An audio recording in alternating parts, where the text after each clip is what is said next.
Sa paggulong na ika-15 araw ng paglilitis ng bise, ipinaliwanag ng isang legal expert kung bakit hindi maaaring gamitin ang confidential funds sa administrative expenses at kung gaano kabigat ang hamon sa depensa na ipaliwanag ang mga natuklasang irregularidad sa paggamit ng pondo.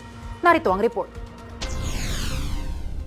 Muling hinimay sa paglilitis ang paggamit ng confidential funds ng Office of the Vice President at Department of Education noong ang Vice Presidente pa ang kalihim nito. Sa panayam kay Attorney Rufino Penny Policarpio III sa 13 sa tanghali, binigyan diin niya na ang confidential funds ay inilalaan lang sa mga ahensyang nangangailangan ng surveillance, intelligence at information gathering na direktang nakahanay sa mandato ng ahensya. Kaya nagkaroon ng notice of disallowance ang Commission on Audit sa OVP noon dahil yun nga ginamit sa mga bagay na walang kinalaman sa surveillance, no? At ito yung mga general administrative expenses nila, no? Chairs, parties, at ano naging paksa nung notice of disallowance dahil ito ay papasok na rin sa sinasabi na labag sa JC or Joint Circular 2015-01-01.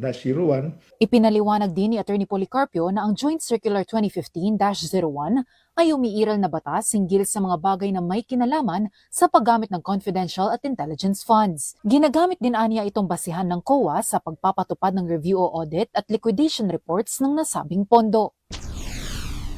Itong JC 2015-01 actually was a result of 5 agencies or 5 departments who promulgated this set of rules.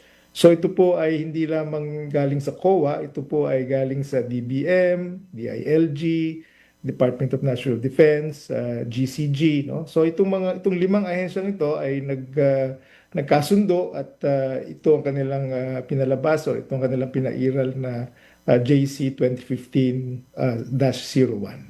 Kaya para kay Policarpio, misplaced o hindi angkop sa hukuman ang hakbang ng depensa na kwestiyonin ang bisa ng Joint Circular, lalo na't ang batas na ito ay dapat na sinusundan ng lahat ng ahensya. Samantala, lumalabas din aniya sa testimonya ng mga state auditor na ginagawa lang nila ang kanilang tungkulin at professional judgment sa pagsusuri ng mga liquidation report. Ang COA is the reviewer, so they are supposed to exercise their, their professional judgment, their reasoning, their standards.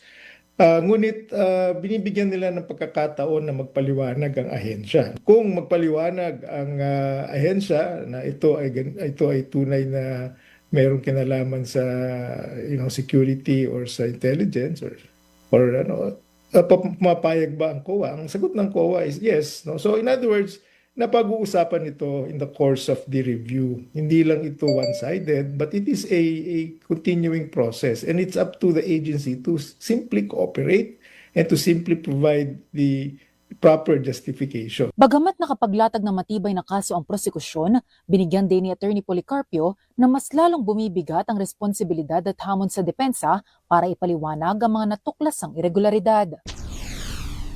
Bumibigat ang kanilang responsibilidad dito dahil bumibigat din ang mga katanungan, no? Tulad nung para nila ipapaliwanag na yung special disbursing officer nakapagbigay ng nakapag-disburse in one day in so many different locations.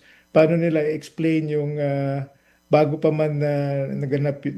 na-release yung pondo, meron na silang acknowledgement receipt. At paano nila ipaliliwanag yung mga notice of disallowance na nagbibigay ng prima facie evidence of misuse or personal use of the confidential funds. Ako po si Sofia Potenciano. Para maging updated, manatiling nakatutok sa Congress TV, Congress TV Digital at iba pa naming social media pages.